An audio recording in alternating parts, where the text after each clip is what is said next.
This is a tropical fruit tree. It's a guava. So guava is wonderful. Guava jelly, if you've ever had that. Fresh guavas, guava juice, guava sorbet.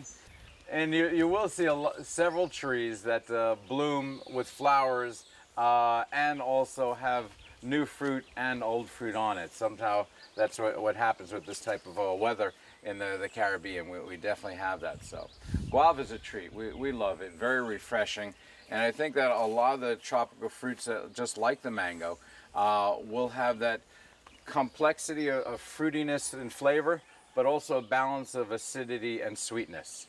So as a chef, when you're sort of looking at how to cook with tropical fruits and incorporate tropical fruits into cooking as opposed to just fruit out of hand, we take a look at it almost like cooking with wine. Wine can be sweet, wine can be sour, wine can be bitter. And these are components that you actually want in fruits, and figuring out how much sweetness you want into a sauce or with something that we're cooking with. But just great opportunities to add flavors. And very often, several tropical fruits can be blended, and we'll show you a couple of the tropical fruits as we get through. Okay, so we're going to move on from here. Feel the tranquility of this place. I mean, the size and space of this, having a farm here with the mountains surrounding it, the sky, the roosters crowing over there, the birds chirping and all of that. It's not a bad place for a farm. Okay, if you have to do farming, this is where I would be farming.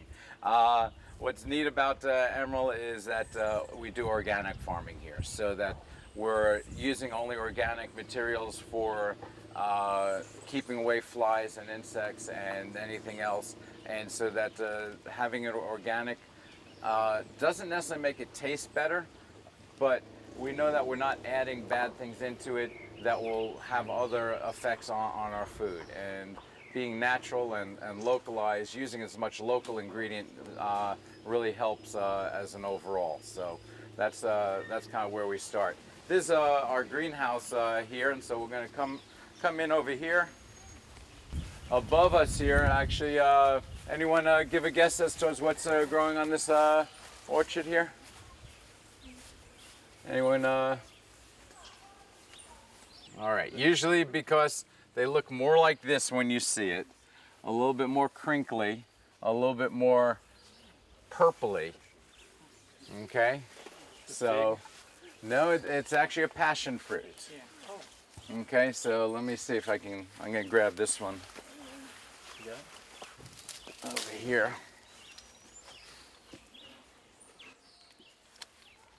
So passion fruits come generally purple when they're ripe. This is not gonna quite be ripe, but it's starting to ripen here.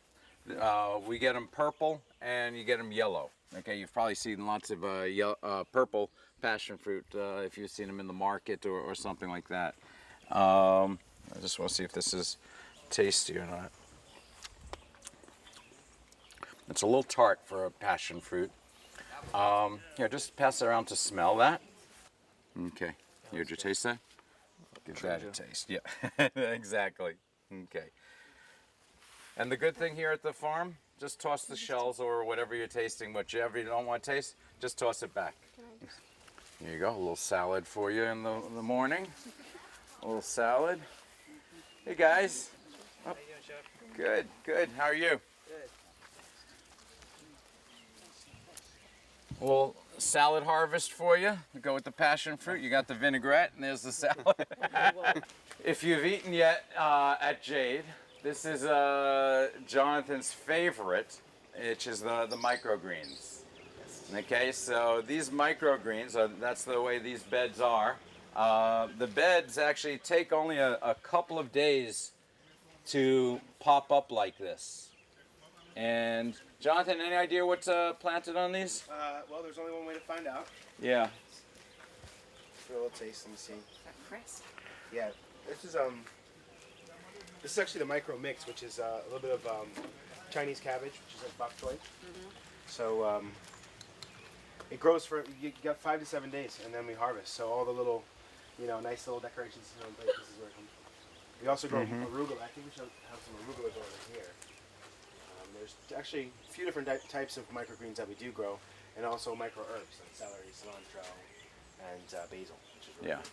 And each one has a very distinct, very flavorful aromas of the grown-up herbs that they are, but even a little bit more intense, which makes it really neat in flavor as an aromatic. And like when you taste some of our salads, because we put so much of the microgreens in there, the micro herbs, it's a very intense individual flavored salad, as opposed to a lot of mixed green salads where they're kind of different colors and shapes, but they all taste the same.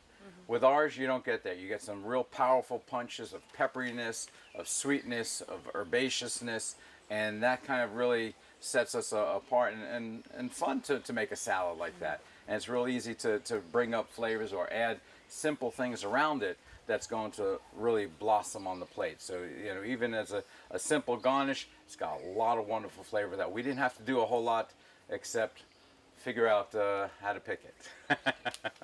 This is the rain. This is the normal rain, and that's kind of why it's on the angle, so that it goes down the path like that. We turn the beds over probably 6-7 times a year, so it's a constant turn for us, and so that sometimes when it hits, then we can have a whole batch of things. But we're growing, actually, if you take a look at them, they look like little worms, but that's a bean. Okay, that's a long bean. These are Chinese long beans, and you can see them here. And I'll give you a little snap flavor of this too. We also grow regular green beans here and spinaches. Here, if you want to just grab and pass around and share around a little bit. It's a raw bean, so like a crudité. Okay, and then this looks like some beets.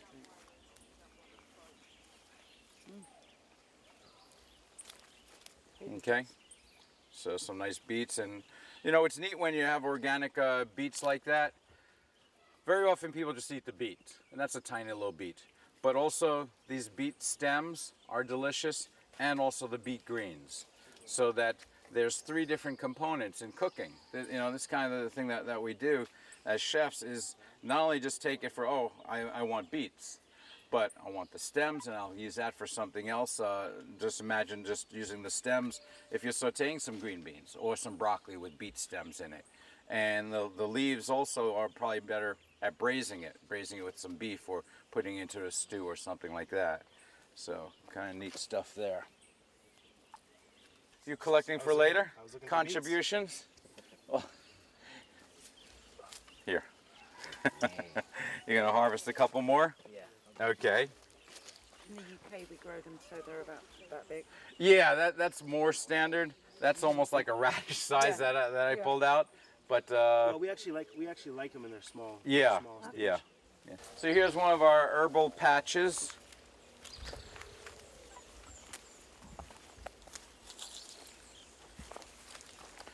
Give you a little bit. Yeah, take Oh, thank you. Yeah. a little bit there, Slippy. if you like. Any guesses on this one yet? Please. Okay. This is an opal basil. Here, pass down and around. Come on down. You can see the opal, more opally there, but the flower is really what's the telltale sign on this. Here you've got some Thai basil growing back here. And Thai basil has that more pointy, tippy type of thing going on, and just a little bit more spiciness to it. Here, just as it looks like, Excuse me. Oh, green onion or scallion, chive. But with the onion, it's very, when you pick it like that and so fresh, it's blossoms. You don't get a sharp onion sort of feel. You get the sort of aromas of the onion and the sweetness of the onion, and with that, and that's kind of what we love about that. So we've got a nice batch there. We're gonna move down. These are great for marinades when we're making marinades with tropical fruits. And Can't pass up another one of our favorites. You can see it growing all along here.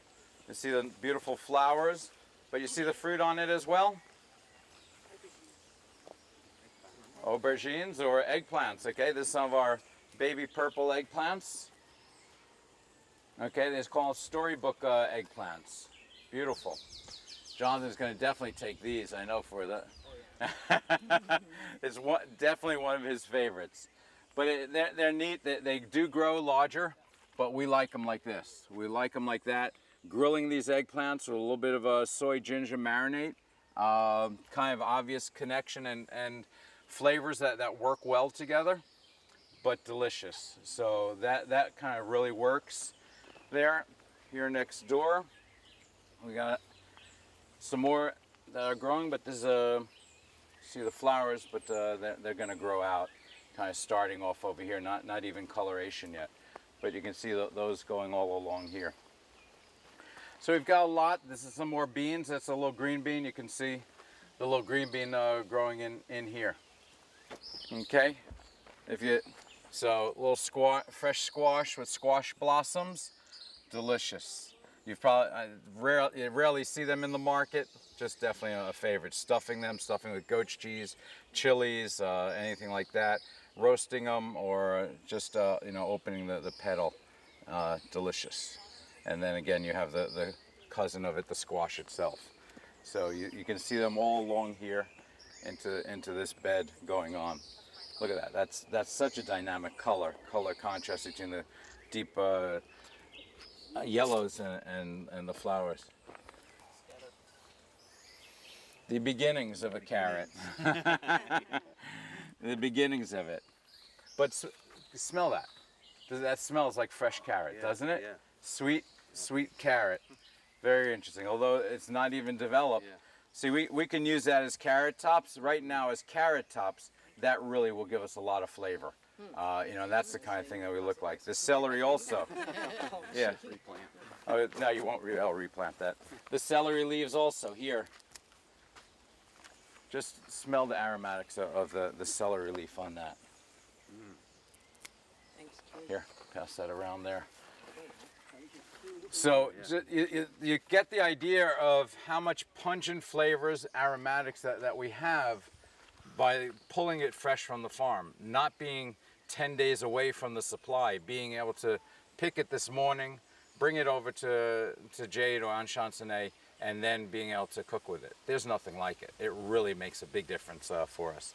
So come on, let's walk on through. We got one of my favorites here. I'm gonna take a leaf and give it a try.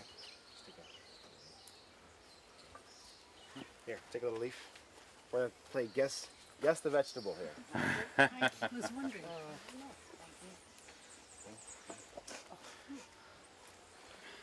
Bay leaf. No. Close. Not Okay. Cilantro. Nope. It's not an herb. It's a vegetable. No, it's Wait a minute. Spinach. good It's called one. Malabar spinach. Yeah. And this is what I call the not melt in your pan spinach. You know, you get those big bags of spinach, you throw it in a pan, and it's like this much. This stuff actually stays its regular shape. It doesn't go away. And also locally, it's used in callaloo, which is like a stew, usually with crab. And it actually thickens, like how okra would thicken when you cook okra. So we use it a lot in Caribbean cooking. Yeah. You could taste that little bit of jelliness to it, like you have in the okra, which is really nice.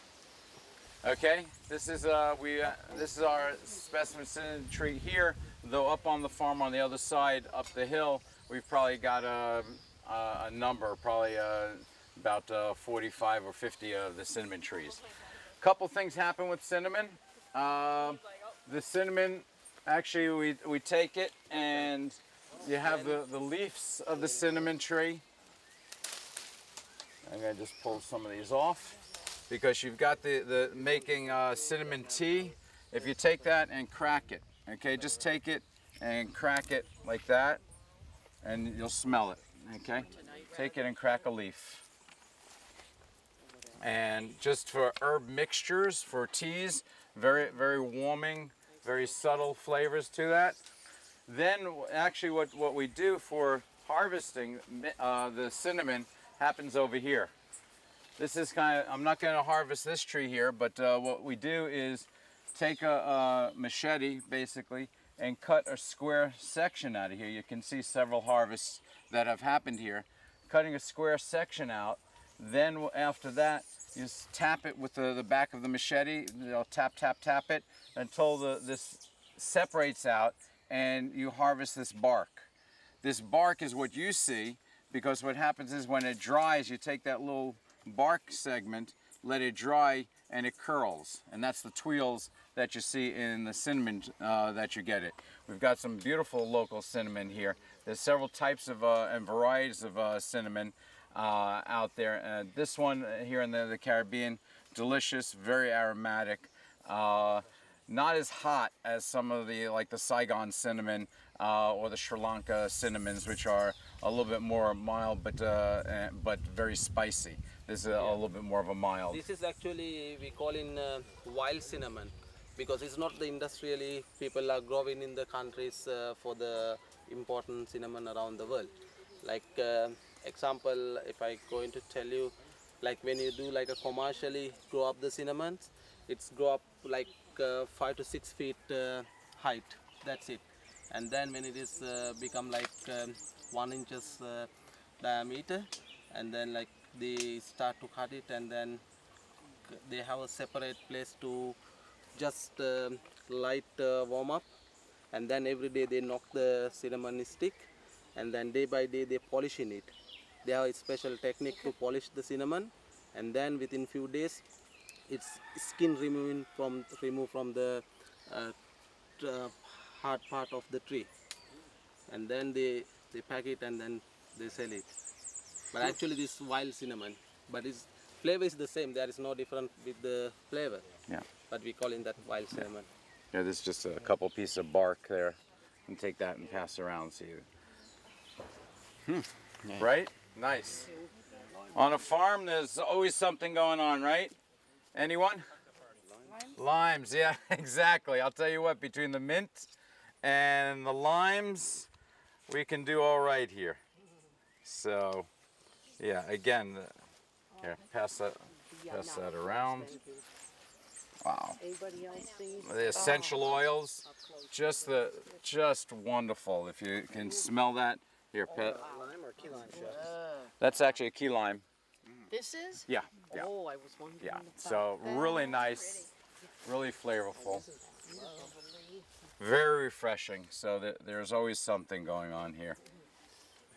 So you can see that little seeds in there, which are fine, but also these great segments of it. And this isn't quite ripe enough, so it will ripen up.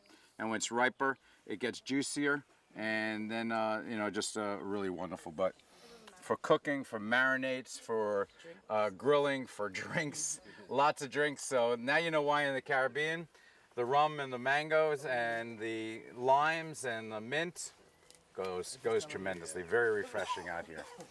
Wow. Talk about mint. See, we don't go they say the fruit doesn't drop far from the tree.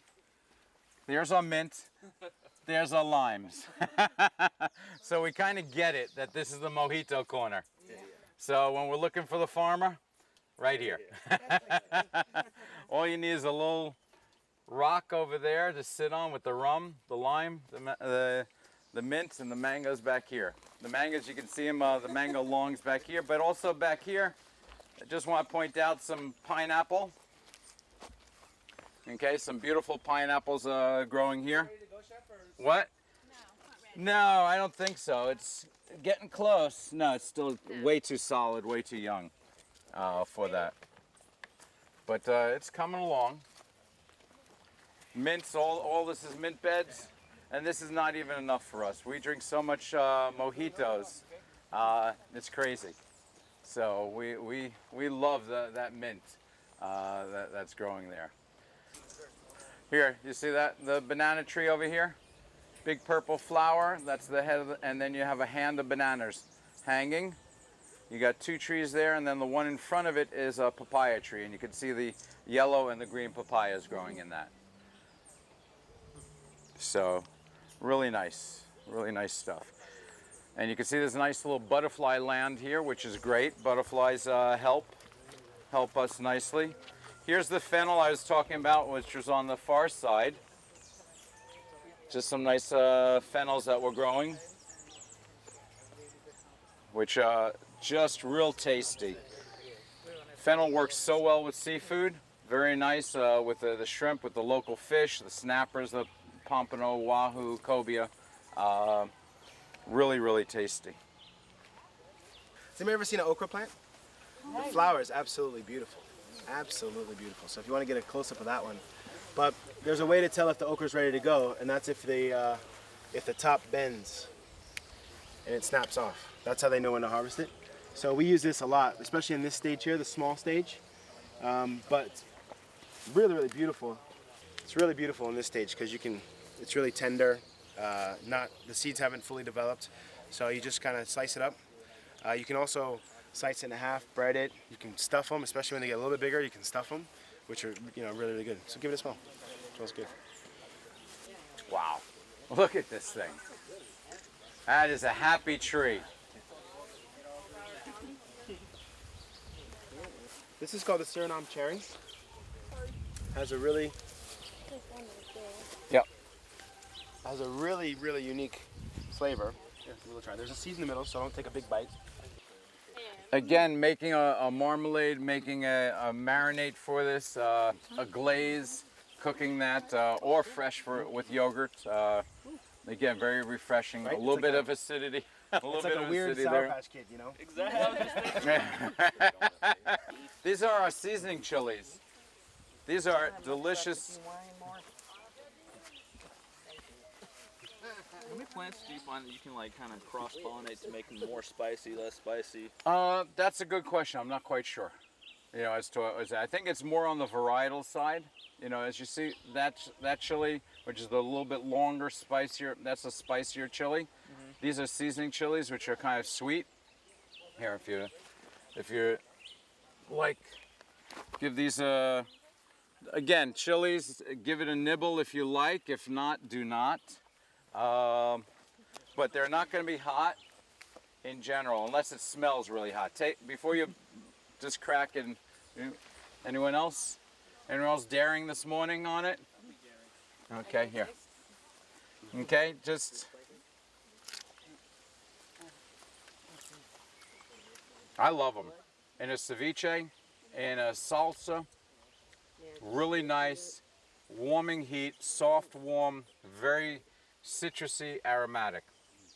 Okay, that's really what you get. You get a little bit of residual heat afterwards. I could not do this with a jalapeno. As wimpy as a jalapeno is, I can't do that. Okay, I surely couldn't do that with a Serrano chili or a Thai chili or a cayenne or a habanero or a Scotch bonnet. Scotch bonnets look almost like that with that sort of roughly thing, but without the top. But those are hot chilies. Those have lots of Scovilles. This is sweet and mild, so nice and refreshing. Okay. When you harvest it in its baby stage, you can actually eat the silk, everything. And this is the point where it has the most sugar content. What happens is those sugars then turn into starch, which is really kind of the opposite way of fruit, where starch turns into sugar. But what's great about it is that you can eat the whole thing. So like, the corn on the cob, you eat the kernels on the outside. Well, when you're eating in a restaurant, you really don't want corn on the cob because it's not really fun, But this one, you just eat the whole thing. So we love using it. I wish we had some, but we've planted all new beds here, these are all coming up. So it does very well here. Another thing is growing organically, what happens is through the stages, the bugs love corn. So it also, harvesting it at a young age helps prevent the caterpillars and those kind of things, because there's nothing worse than getting an ear of corn and then boom, you see this caterpillar, you're like, oh no! So that's another reason why we harvest it early. So you see all these wax apples? I don't know if you've noticed, we have wax apples all over the menus with mangoes, and you've probably tasted them like, gosh, we've tasted these wax apples 3 nights in a row. Well, 1, 2, 3, 4. That's why. So yeah. Sometimes we gotta work with the farm.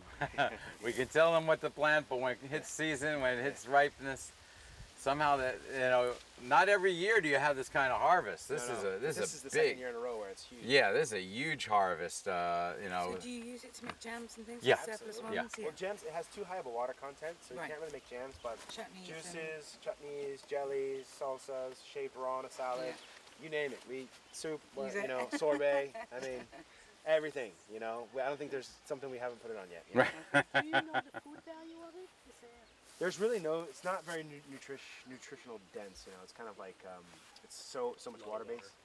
Yeah. It has a lot of water to it, so it's very, very light and nutritional. Okay, we're gonna get a Actually- little drizzle. Yeah, How let's about run under the mango tree? Under the mango tree, that's the only place to go.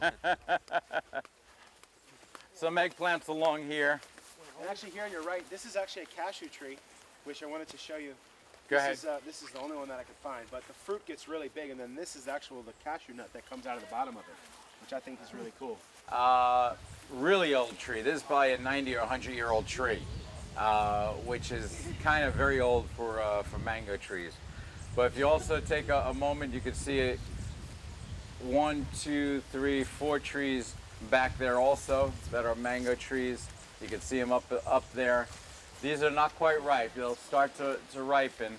We'll find a couple here on the ground that are ripe. I just want, since I was talking about breadfruit on the ride over, this tree right here over the edge, with those broad leaves, those grapefruit round orbs, that's the breadfruit. Okay, so you can see those. There's 3 trees right there on the break as you go over the ridge. Okay, yeah. Here, John, hold these a sec. So. We have lots of mangoes up there. You got lots of mangoes? Okay. So, here, just to... We got lots more that we have harvested already, but if you just want a little bite, don't eat the skin, but just get a little bite of that. And as you can see it above us, there are a boatload of mangoes coming up. But, so that's the mango tree. Right next to this mango tree, actually is a soursop tree. If you can take a look right up here, across the edge of this big kind of prickly football, soursop. And that is a big white-fleshed fruit, really delicious. Big black seeds in it as well, but delicious. Sour? Sweet custard, sweet juicy custard, very very pleasant, almost vanilla-like. Very vanilla. Yeah, right? Yeah. Yeah. Locally, even though it's called soursop, locally everybody calls it sweet sop because it's not Sweet sop. Changing the name on us, huh? But on the farm here, we've got these also. If we go down, this whole set of trees on that ridge are all mango trees. So we've got about 6, 7 different varieties of mango trees. You can see them off in the distance on the ridge over there, hanging down, with that. And right now, again, they're all green. We're early on the season on these, but depending on where they are on the island, there's a host of them, and that's kind of what we were looking at yesterday. With the mangoes, just delicious. You can eat them green. When they're green like this and firm, we use them more like a green apple in a salad, in a marinade, but also using it with a little bit more savory context. So if we're cooking with a green mango, using it for seafood, using it for fish, there's a lot more flavor for it, and not going for the sweetness, but the succulence of the mango. Sometimes when it's a green mango like that also, you want to put a little bit more acidity to it, using some vinegars, rice wine vinegars, things like that, cider vinegars, as well as chilies and spices. You'll find that the mangoes really absorb a lot of spice. We use that in cooking as well, so it's more starchy, more sour. Yeah, Different smell, right? Doesn't smell like a red mango. yeah, but that's again really nice. Making pickles from this is wonderful. We do some nice pickles, sukai. Yep. We're going to be doing some of that throughout with it. Okay, so here's here's what it looks like when it comes off. It actually grows right out of the tree. So if I can point this one out to you first, right over here, take a look at it. If you want to see the flower going into the bean, it grows and then it grows into that. So that's from the flower stage on through. Really amazing what happens with it. So we pick it when it gets to color like that, and then what we do is take this, and from this it's still a tropical fruit in essence. And usually they use a machete, so this is not quite the knife for this, but with the machete they would just crack it real easily.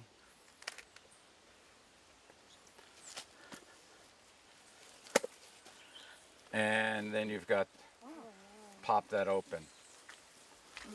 Okay, so from that point,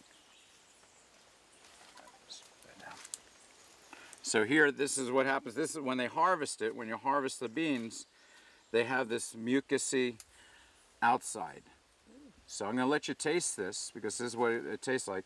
Tastes just the fruitiness of it. Don't bite into the pit of it. Just taste the fruitiness of it. If you want, here, actually, why don't you pull one off? It's a little mucusy, but it's delicious. Really very interesting flavor. So to process this, actually what happens, and I'll give you a quick short story on this. You take these and we harvest them into a big pile, probably harvesting 100 or 150 at a time. Put in a big pile. This mucusy sweetness, tropical sweetness, goes and ferments. Okay, sugars turn to alcohol. It ferments. It rises the heat. In the fermentation, we actually put it into buckets covered with banana leaves, and it ferments probably for about 4 or 5 days, depending on the heat, the rain, everything that's going on. After it ferments, then we take it, and it's really stinky. Turns a darker brown ash color, and then we take it and dry it. Dry it on open beds that are open to the sun, so it just dries nicely. That's when you get what looks more like a cocoa bean. Anyone want more? That's Okay. that's when it looks like a cocoa bean. It dries. We dry them for about 3-4 days, again up to 5 days, depending on whether it rained during the day or not. After we dry it, we polish it in a big cauldron called a chandelier.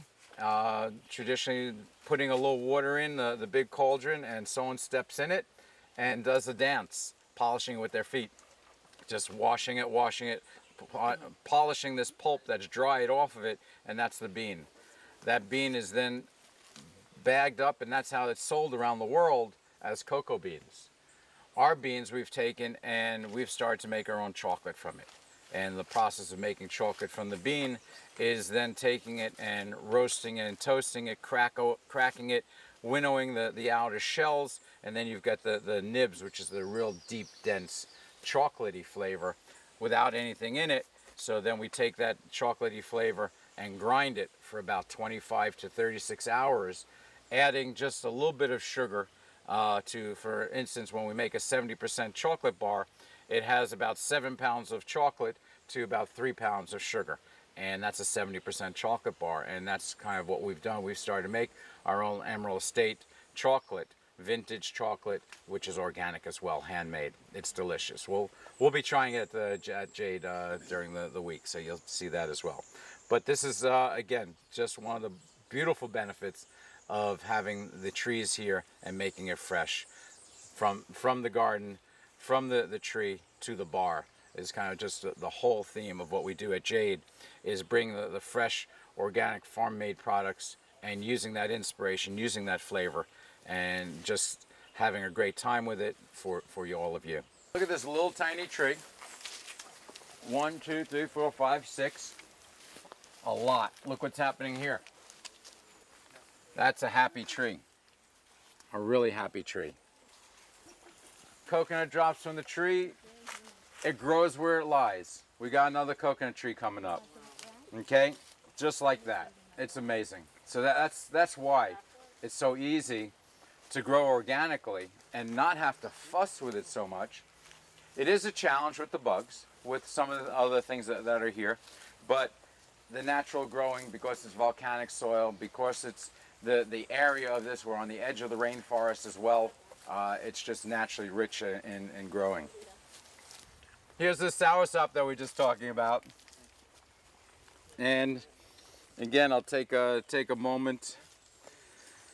Big kind of ugly fruit, okay, here, but still,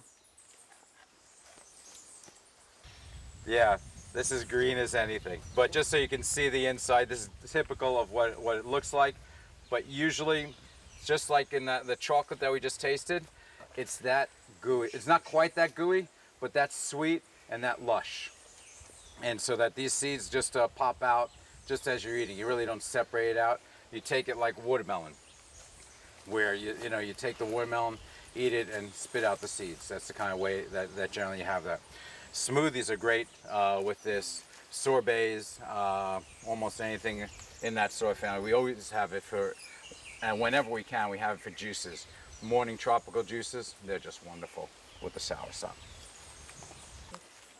Great perfume and aromatic. And again, mangoes are a balance of sweetness and sour, so that if it's too sweet, it's really cloying. When it's just sweet with some nice acidity to it, that's definitely what we're looking at. This is a mango long. So the mango long does have some fiber to it. It's not one of those that are fiberless. Up ahead we have some more that are fiberless. And see the way he's eating it? He's turning away, but don't be shy. Be proud of that. That's the way that you eat it here in the Caribbean. Just dig into it. This orchid plant that's growing around the chocolate tree, right over here. If you come close, you can see this. Right in there. That's vanilla beans. Okay, really neat. You don't get to see vanilla bean too much, especially in that stage. This vanilla bean, again, is a whole process. It's a kind of symbiotic relationship with the chocolate tree.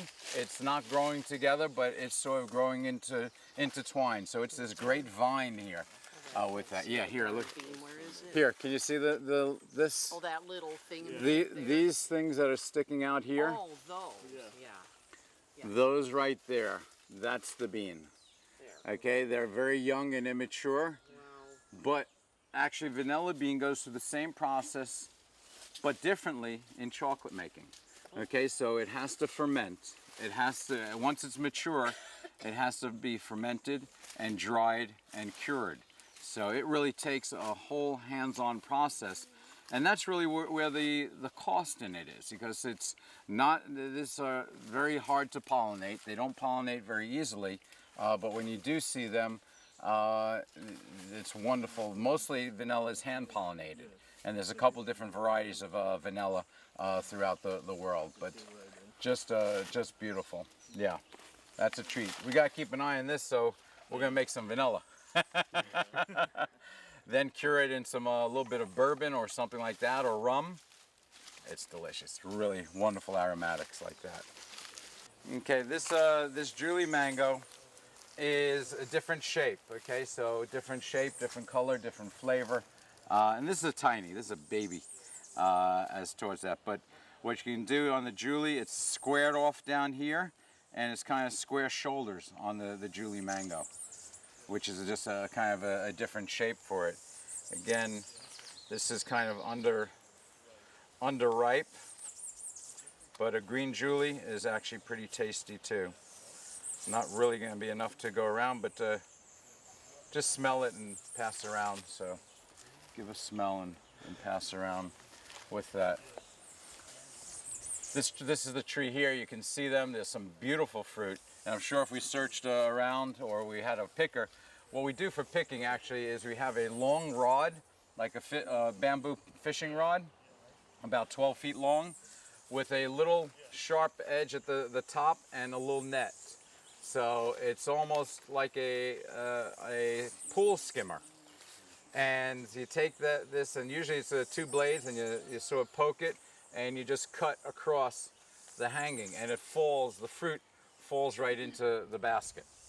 So, and look right next to this, the cocoa trees, again coming up, and we're getting into ripeness where we're gonna have to be picking cocoa beans and mangoes almost at the same time as we're going through here. And cocoa has 2 seasons as we're coming into June is kind of now, and then November is actually the bigger season for us here. This pile over here is the results of a harvest. Okay, this just so you can get the dimension of what a cocoa bean harvest looks like. This all, we gather up the beans and take them and just crack them with a machete. You'd crack the bean, take the pulpy flesh out, and toss the shell. Okay, so this is just cracking and tossing the shell. We let this go back to nature. This goes back as a sort of a compost. So it dries out, it tenders, and it will go back into the ground for us. So it's kind of the composting, automatically composting right back in for us. But that's kind of, you can see there's 200, 300 beans, pods that we would harvest. From that, you know, we get about 40 to 50 beans out of each pod. So that's kind of the numbers on it. And you can see, again, some nice ones. And also the vanillas all the way around through this. And if you look back, you can see all the trees, the cocoa trees, right down in here into that small grove. Cocoa trees use this sort of area so where you have taller trees around it to protect it, and also you have to clear the undergrowth for that. Mango trees also do very well actually on the edges. We've got another tree over here. Here we go. Coffee beans.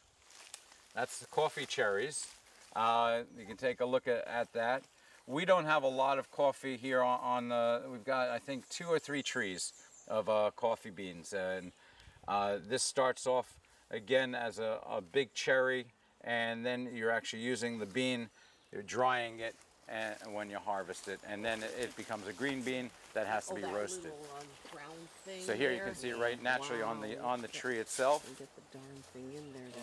Look, there's one up there. If you go this right Oh, there, wait yeah. a minute. Okay. You can see the beans all the way. Okay, here we All go, the way like through. over here, yeah. It's a regular grocery store. Breakfast, lunch, and dinner. These are Palouis, and again, you can see how different they grow differently. Each of the mangoes, this is grouped together in bunches. The other ones that we're looking at, the mango longs, were singular individuals. This is actually a more creamier, sweeter fruit, a little bit more aromatic than the mango longs with that. But look at that, look how plush it is right now. That's why I say St. Lucia is dripping with mangoes. Look at it, how it's unbelievable. Wow. This is great, this is like a treat. No wonder you can fall in love with mangoes, right? They're just all over the place. Never really had them before. In the northern part of Florida, where most of the oranges grow, they turn orange. But south here, throughout the Caribbean, mostly our oranges are green shelled, though they'll be ripe. Okay, there's 2 general varieties, the sweet and the sour orange. This is sour orange, which is like the Sevilla orange that you make marmalade from, or marinades like mojo. So come on down over here. Little hut here is what we have the chocolate beans, the cocoa beans, to dry. What we do is pull out, you see these railroad tracks? There's big drawers that get pulled out, and they're just flat drawers with black tarpaulin on it, and we pour the beans into that. When it's sunny, which like right now, we'd probably push them back in because we think it's gonna drizzle for a little bit. You push them back in and leave them in there till the shower passes, and then pull them out during the day. So generally they get about 10 to 12 hours of sunshine. You have a little rake that you push through and circle and just turn them over and leave them out. At night it goes back in, and during the day it comes back out. So we have that. Here's mango. This is a Julie mango, which are actually a lot more riper. Actually, you can see that. These are beautiful mangoes, ripening. And then down below here is actually an old coffee grinder. You can see the old coffee grinder down over there, which you'd put it in, and it separates the husk from the bean, just rolling through on a grinding. And actually our land goes all the way over the edge and down the hill. So we've got lots of mango trees, cocoa trees, all proceeding all the way through. Yeah, yeah, but I mean, look at this. The mangoes are scrumptious. I mean, you can start to. This is a Julie mango. A Julie mango, probably one of the favorites, not only here in St. Lucia, but in the Caribbean. Really wonderful, very little fiber, great aromatic, and sweet and tender. Kind of like a pineapple-y peach sort of flavor with a tropical essence to it. So, just wonderful. This thing is filled with mangoes. We've got a little papaya tree in the between, and then we've got another Julie mango just on the other side. And you can see when we do harvest, there's a lot to harvest. There's hundreds of pounds to each tree.